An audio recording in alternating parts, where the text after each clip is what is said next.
Hi everyone. My name is Jerry Wise. I'm a life and relationship coach, and I've been helping people for over 45 years to gain greater self-differentiation in their recovery and in healing marriages, families, and individuals as well. I hope you'll join this channel. I hope you'll subscribe to this channel and click the bell for the newest videos that you can receive when they come out. I also have 3 workshops available at this time on my website.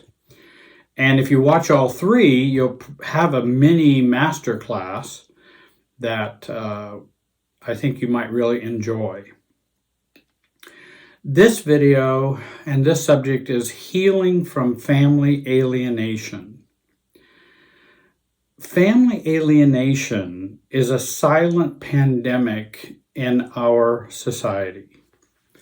It is very common, very, very common, and in fact, more common than you might realize. And it is a big source of pain, hurt, fear, and loneliness for those who experience being alienated from their families. Dysfunctional families have a hard time staying connected with all members. They either want to fuse together or mesh, or they push each other away to get greater distance because they may fear closeness.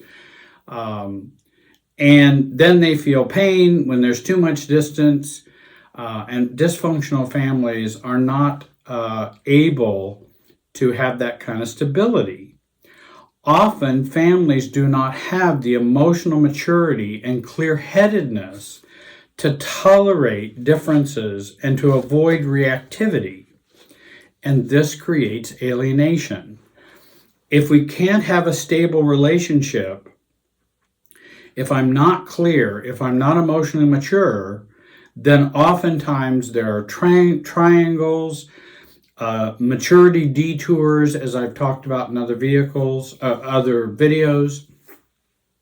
And this then forces the family system, by its dynamics, to push someone out or to push members out.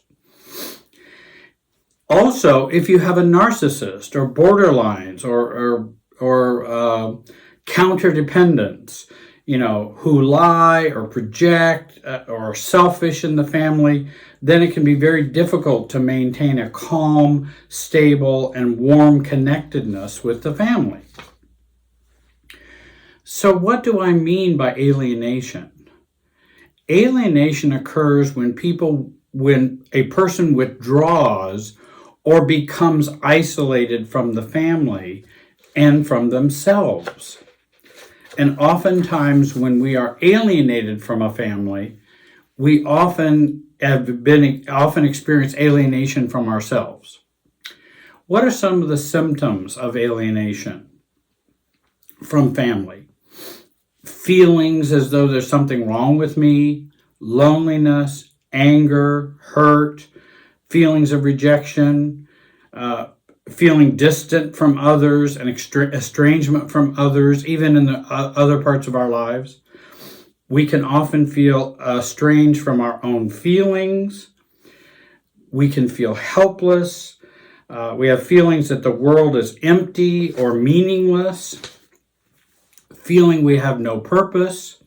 And then I thought of another one, feeling in which there's no good future, that the future is hopeless. Feeling left out of conversations or events, feeling separated from everyone else, having difficulties approaching and speaking with others, especially family members, of course, and feeling unsafe when interacting with others. And that can even include our nuclear family, our spouses, our partners, our children. With family alienation, we often tend to feel a couple of things: powerless and estranged from ourselves. Now, there can be many causes of family alienation: emotional estrangement, cessation of communication. experiencing a cold war with our family of origin over conflicts or hurt feelings, miscommunication, misunderstandings. Most of the time, alienation, except when there are, let's say, mental illness involved or severe cluster B type of personality, cluster B psychiatric disorders, such as narcissism, borderline, etc., sociopathic. And I think there are a lot more sociopaths in families than we might realize. We do talk about narcissism and BPD, borderline, but there's a lot of sociopathic. No conscience, no empathy. They just do whatever they want. And it doesn't bother them either way. They can be very manipulative. And apart from those, when there's alienation, I find that often the alienation is either over a misunderstanding, a projection, and oftentimes the circumstances don't warrant even an alienation. And I'm going to talk about why that might be. That if somebody, I'll give you an example of a possible alienation. A sister has a baby shower or bridal shower or something, and another sister cannot attend because maybe they have an ill child or ill husband or whatever, or something, or it was difficult for them to come travel-wise and things like that. And then the sister who's having the baby shower, wedding shower, whatever, she decides, oh, well, you're just rejecting me and you can't even make it for that. Now I'm going to not talk to you anymore and I'm going to do the silent treatment, or just now you have spoiled our relationship. And now a cold war begins over that. And again, there may be very good reasons why the sister could not attend the event, but that's not accepted, that's not understood.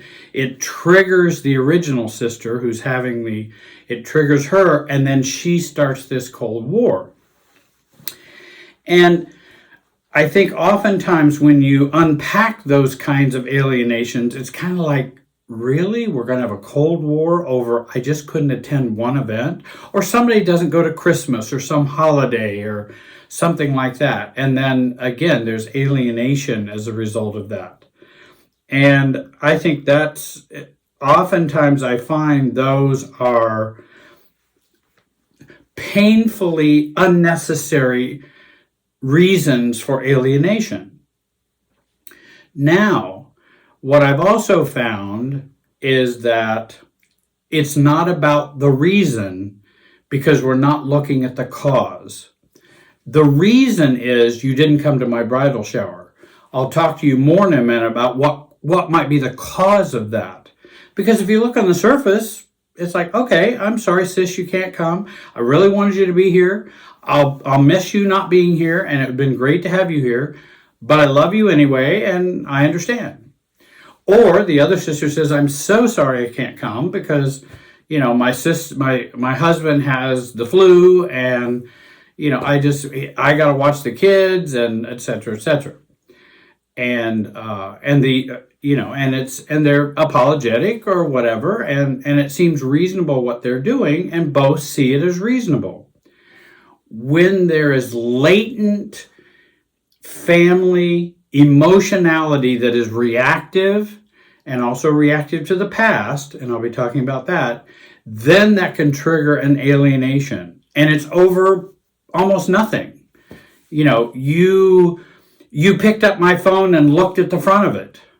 Why were you looking at my pictures? I wasn't looking at your pictures. I just happened to see something on there and I looked at it.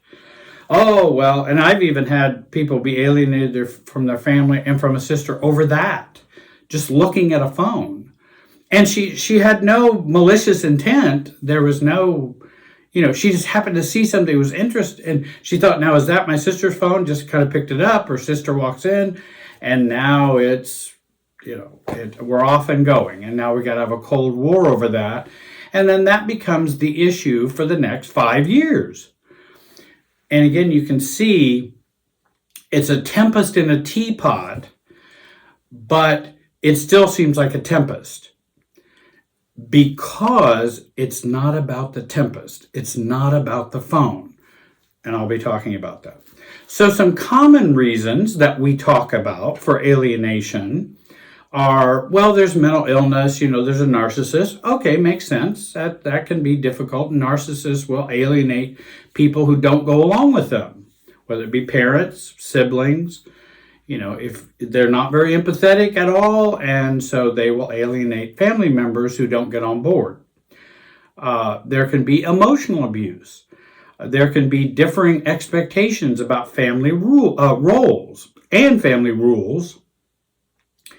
And if you don't dress up like everybody else is dressing up for the whole family, extended family photo, then you will be alienated. There can be clashes based on personality.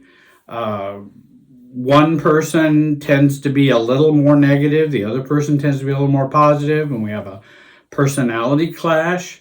And then that can create alienation. Or value system, religion, politics, morals, that can, so social issues that can cause family alienation as well, or be a reason for it. And then neglect. There can be neglect that goes on in a family where parents or a parent or both, just kind of ignore and just are not attentive or nurturing to children or to their child. And there can be alienation as a result of that. And there are more, but some of these are the common ones. And these are what I consider reasons, but they also can be considered symptoms and not the root causes of family alienation. And you say, well, what do you mean by that? Isn't the reason that we're arguing is because my sister thought I was looking at her phone? I'm going, she's going to have a Cold War with you over you looking at her phone? Now, I'm not saying she's not presenting it that way. See, she certainly is. And that's the context that's being presented. I just don't think it's the real root or cause. It's a symptom of a problem in a family.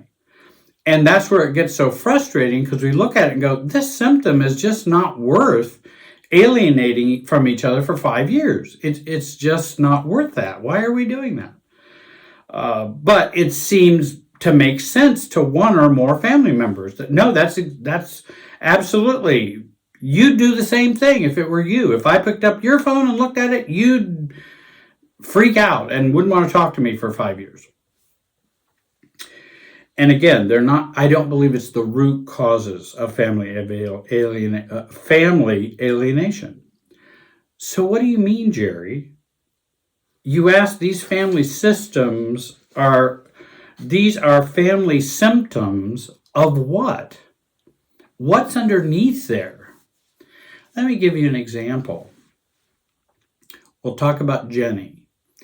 Jenny is alienated from her mother and her female siblings. Jenny's great-grandmother was abandoned by her father when she was 7 years old. Jenny's mother's parents were divorced when Jenny's mother was 6 years old. Jenny's father left her mother for another woman when she was 10 years old. Jenny's mother and sisters have scapegoated her and alienated Jenny from the family over her lack of religious beliefs and her political beliefs. Her sisters and her mother are hyper, if not toxic, religious and are very conservative. Jenny feels more comfortable with a more liberal politics and more liberal spirituality. But that is the cause célèbre, or that is the reason why we need to be upset with Jenny. because she just, believes the wrong things and should not be trusted in her thinking and etc. We cannot tolerate those disagreements in our family. Now, again, the reasons I just stated are the stated reasons by Jenny as to why she is alienated, and her kids are alienated as well. She goes, hey, my mom and siblings are just so conservative, religious, if not, again, hyper-conservative and hyper-religious, that anybody who veers from that, they just are so upset with that. And it creates this rift, and it creates this alienation. And oftentimes in families, when there is alienation, there is a dual experience in the system, fusing and expelling. So the sisters and mother fuse together to expel Jenny. And again, it's a loop, so it's all happening in a feedback loop. That fusion and expelling. And so we've got the cabal over here, and they're overly close. And then we've got Jenny over here, overly distant, because that's all we can tolerate. And I'll be talking about that. Because when you have this overfusion, and then Jenny gets expelled, this overfusion is about feeling safe, and it dispels and reduces anxiety, fear, and lots of other things I'll talk about in a minute. And so Jenny's over here. She feels alienated. They're all on the same page. Their uniting is often about fear and anxiety. That's what this uniting is about. And Jenny is pushed out because she doesn't want to join the cabal. She doesn't want to join the circling of the wagons over here because she doesn't agree in the same way with them or doesn't want to. So are these the real reasons or the root reasons? In other words, she's just too liberal. She just thinks differently than us. Or how she looks at money or kids or, whatever the issue or the symptom might be. I have a hunch that Jenny is alienated from her family because she will not join the family super self. And this is a whole super self. Well, there's still a super self going on even if Jenny's out here. But because this is a function of that super self too, by being way out here. And I'll talk. That super self, and often dysfunctional families have a self, and they all participate in that self, and we call it the super self, because there's not differentiation going on, and there's no room for differentiation. So she will not join the super self and remain enmeshed in the family as a protection against their fear of abandonment, fear of rejection, fear of being wrong. And in fact, it will become so difficult and so mystifying, and there's so much blindness going on that Jenny has said that even her family is blaming me for rejecting them. And that's where the projection comes in. They're all rejecting her, but they're blaming her for rejecting them. And it can go to that level. But Jenny's family has had generational abandonment, transgenerational abandonment, rejection, and alienation. And so with all of that heightened anxiety and heightened fear, they cannot tolerate having somebody be different. And so they all fuse together to feel safe and not anxious with each other and to feel secure. And nobody's going to abandon anybody because they're all stuck together. So you feel a lot more comfortable. Nobody's going to leave this little cabal because they know if they do, they'll be treated like Jenny. So everybody is very much wanting to, oh, I feel so safe now, but the cost of this is to push Jenny out. And that's the cost that we pay. And that's too high of a cost, in my opinion.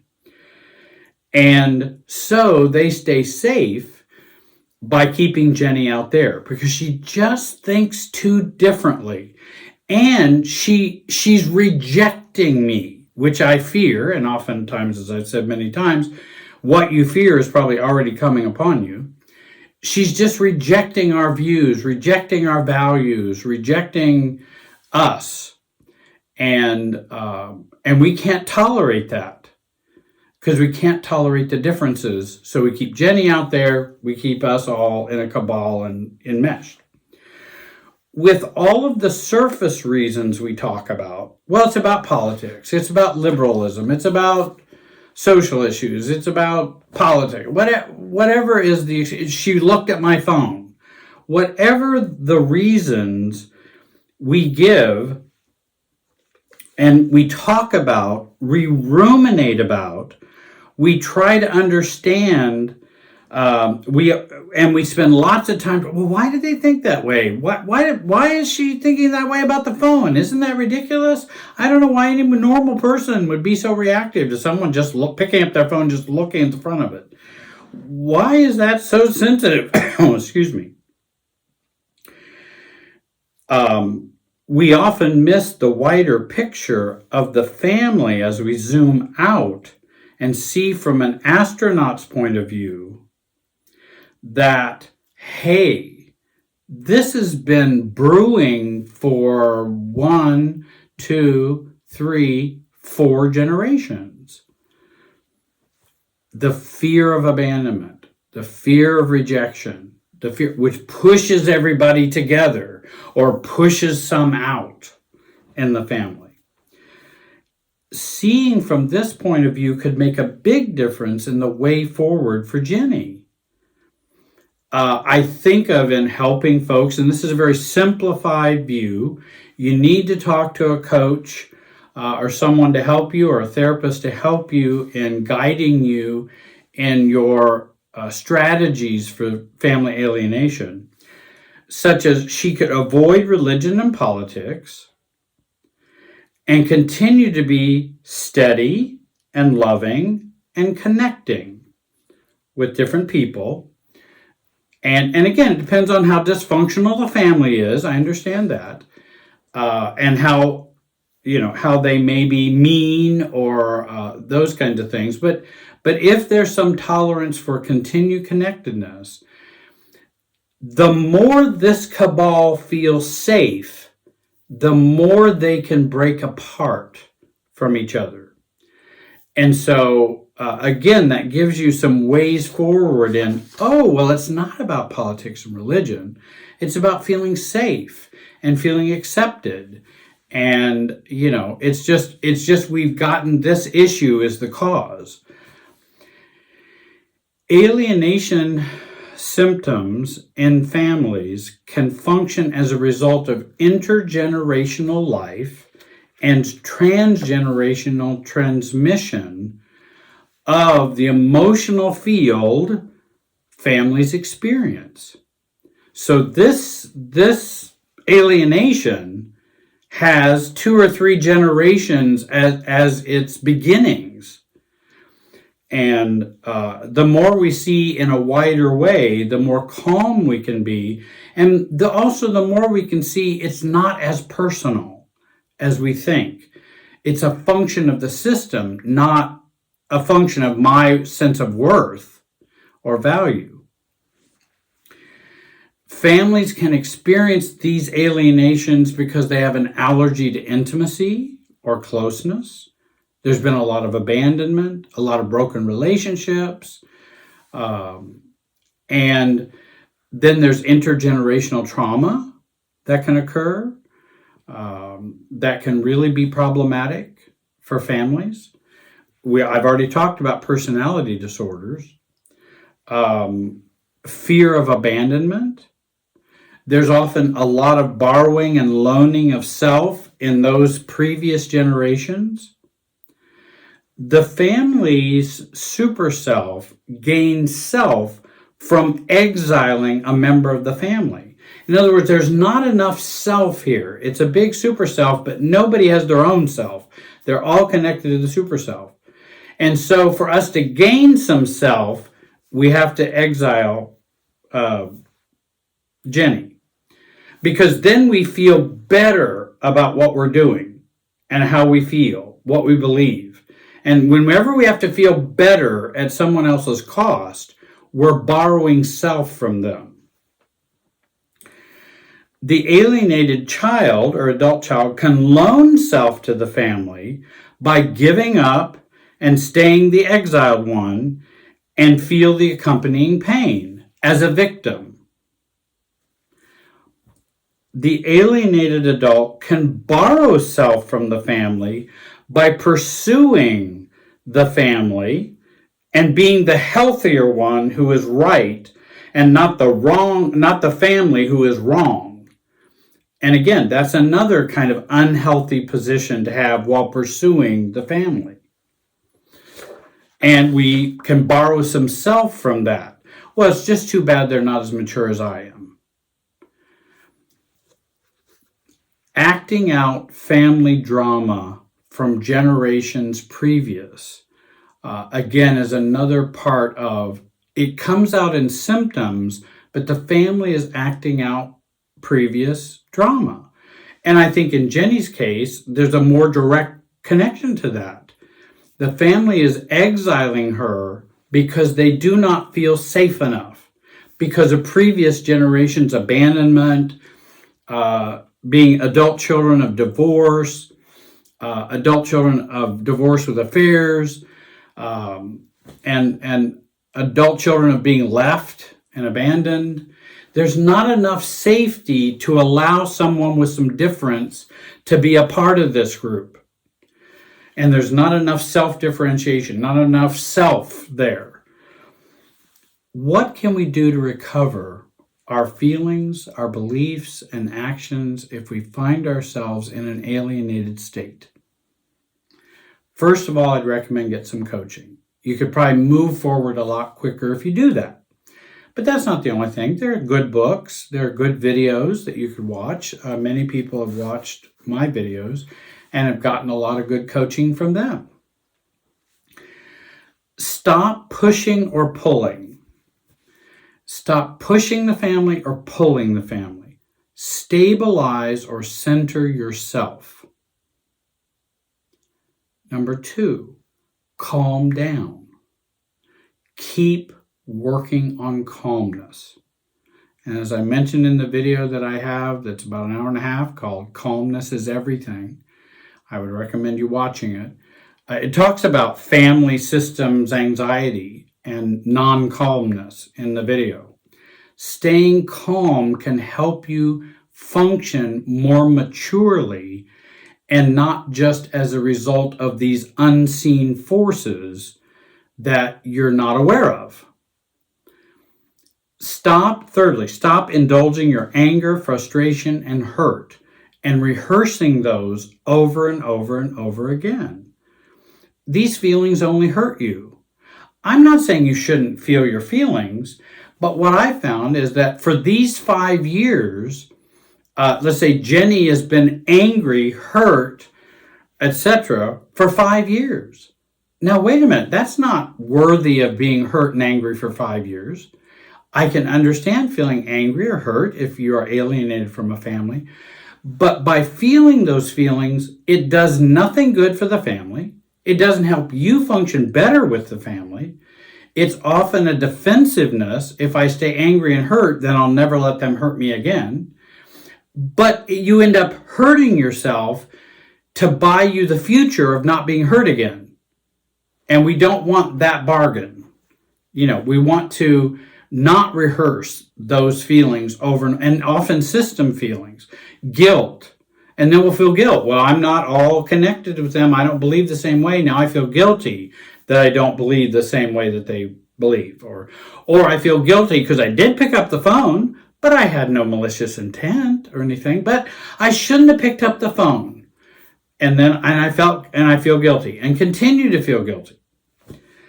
So we don't want to indulge and rehearse those over and over again.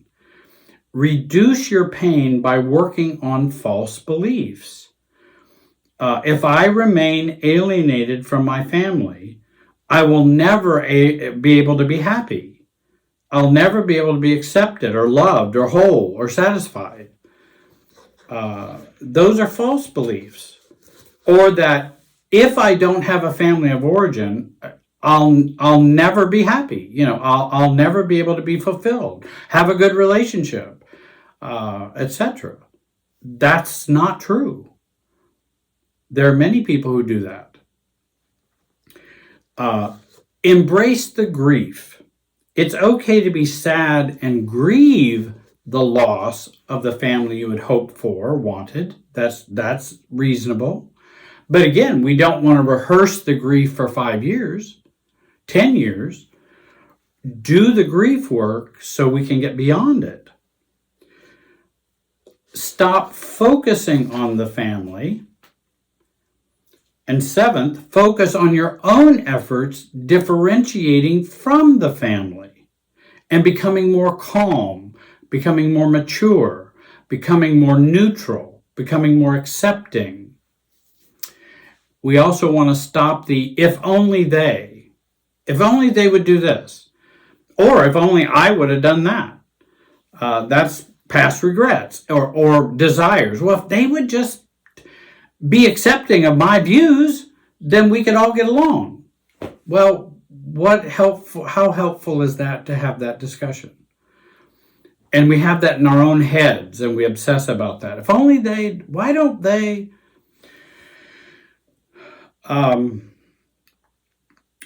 Start the what do I need from me? And that's very important. Don't exile yourself from yourself. And this is really where the pain exists. Because often when we are exiled from the family and we're over here, we have a lot of self-exile and alienation we are doing. And now we have a double alienation. I'm alienated from the family and I'm also alienated from me. That really hurts. I would suggest number 10, watch my scapegoat video. There's a couple of good scapegoat videos that I've made. Not every alienation is a scapegoating, but scapegoating does often involve alienation. Change how you see yourself in your family. Change the alienation based upon your role. Use what you know about your role in the family, golden child, scapegoat, lost child, mascot, enabler, whatever role, the angry one, the problem child, whatever role we might see ourselves, and we can use that role as a way to change how we interact with the family who has alienated us. Because that's where we want to grow up and grow out of that role. They don't have to change that role for you to grow out of it. That's the good news. Again, the alienation and estrangement, get that alienation and estrangement out of you. For you and for your future generations. The healthier you are, the healthier those who follow will be. There'll be less alienation generations future if we deal with the alienation now and our own maturity. Certainly accept your crazy family. You have to accept that they're crazy in this and they're doing that. You're crazy too. That's okay too. But I didn't say be a victim to your family of origin. I said accept where your family is. That's different than being a victim. Remember, what you fear is probably already happening. Well, if I go, interact with these people, then they might reject me. Well, you're already rejected out here. I mean, it's already happening. So what have you got to lose? And again, if they're too unhealthy, then it can be problematic. But some families you can work with making a change in that alienation of the family. Face and heal your neediness and fantasies, the neediness you have to have the family you always wanted, and the fantasies that you've had that you'd have the Hallmark family, or the neediness, well, if they don't love you, then I can't be loved. No, that's your own neediness. That's not true. You can be loved without your family loving you. That can be learned and experienced. We also can build another recovery family, support groups, church groups, friend groups. We can build another recovery family. And I've said if some people who put as much energy into relating to others as they have wasted trying to be accepted by their family and worrying over their family alienation, they would have 100 supportive friends, because we put an awful lot of effort often into alienation. Do your grief work over the loss and cultural norm that the family should be there for you and will be there for you, and you need them to be there for you. Begin by accepting your unreadiness to let your family go. If you're not ready to let your family go, then be there and embrace it. And I will suggest to people, write it down. I am not ready to let my family go. And be right there, accepting yourself, and then you may find that the knot can be undone. Work on accepting the truth that we can be happy without our family of origin. Because if you can be happy without your family of origin, you'll relate to your family of origin differently.